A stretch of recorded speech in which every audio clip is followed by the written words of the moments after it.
விநியோகஸ்தர்கள் பேர் அறிவிச்சிருக்காங்க. சென்னை, செங்கல்பட்டு, வட ஆற்காடு, தென் Arcot, NSC and Chennai city. Release வந்து எஸ் பிக்சர்ஸ் நிறுவனம் வாங்கியிருக்கு. கோயம்புத்தூர் உரிமையை மன்னார் ஃபிலிம்ஸ் வாங்கியிருக்கு. அதே மாதிரி திருநெல்வேலி மற்றும் கன்னியாகுமரி ஏரியா உரிமையை பிரதாப் வாங்கியிருக்கிறாரு.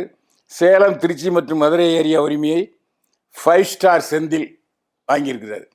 இது நீண்ட இடைவெளிக்கு பிறகு விநியோகஸ்தர்களுக்கு ஒரு ஒரு ஜாக்பாட் மாதிரி. ஏன்னா விநியோகஸ்தர்கள் தொழிலே இல்லாமல் போயிடுச்சு. ஏன்னா இவங்க ரெட் ஜெயிண்ட்டை கொடுக்க வேண்டியது, சன் பிக்சர்ஸ் கொடுக்க வேண்டியது அவங்களுடைய தியேட்டரில் போட்டுருவாங்க.